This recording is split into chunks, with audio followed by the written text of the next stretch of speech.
Telugu flame క్షణక్షణం ఆనంద వీక్షణం. Star మాలో ప్రతిరోజు సాయంత్రం 6 గంటలకి టెలికాస్ట్ అవుతున్న సీరియల్ నాగపంచమి. నాగపంచమి సీరియల్ కి శుభం కార్డు పడనుందా? విషయంలోకి వెళ్లే ముందు ఛానల్ ని కొత్తగా చూస్తున్న వాళ్ళు సబ్స్క్రైబ్ చేసి గంట కొట్టేయండి. నాగపంచమి సీరియల్ బెంగాలీ సీరియల్ అయిన పొంచమి సీరియల్ కి రీమేక్ గా టెలికాస్ట్ అవుతోంది.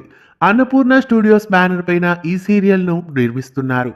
దర్శిని గౌడ, ప్రిన్స్ పృథ్వీ ఈ సీరియల్లో మెయిన్ లీడ్ గా నటిస్తున్నారు. చక్కటి గ్రాఫిక్స్ తో ఈ సీరియల్ మొదట్లో ప్రేక్షక ఆదరణ పొందింది. సీరియల్ రేటింగ్ ఎపిసోడ్స్ గడిచే కొద్దీ తగ్గిపోతూ రావడం వలన సీరియల్ టైమింగ్స్ ని కూడా మార్చేశారు. రాత్రి 8 గంటల స్లాట్ నుండి సాయంత్రం 6 గంటల స్లాట్ కి ఈ సీరియల్ ని షిఫ్ట్ చేశారు. 8 గంటల స్లాట్ లోనే టీఆర్పీ తగ్గిన ఈ సీరియల్ 6 గంటల స్లాట్ లో కూడా తక్కువగానే వస్తుందని చెప్పవచ్చు. అందువలనే సీరియల్ టీం నాగపంచమి సీరియల్ ని ఎండ్ చేయాలని డెసిషన్ తీసుకున్నారు. మరికొన్ని రోజుల్లో నాగపంచమి సీరియల్ తెలుగు ప్రేక్షకులకి వీడ్కోలు పలకనుంది. అన్నపూర్ణ స్టూడియోస్ నుండి వస్తున్న నాగపంచమి సీరియల్ మరికొన్ని రోజుల్లో ముగియబోతోంది. నాగపంచమి సీరియల్ ముగియడం మీకెలా అనిపిస్తోంది కామెంట్స్ లో తెలియజేయండి. ఈ సీరియల్ త్వరలో ముగియబోతున్నందువలన మీరేమనుకుంటున్నారు కామెంట్స్ లో తెలియజేయండి. ఇలాంటి మరెన్నో తెలుగు సీరియల్ అప్డేట్స్ ఎప్పటికప్పుడు తెలుసుకోవడానికి ఛానల్ ని సబ్స్క్రైబ్ చేసి గంట కొట్టేయండి.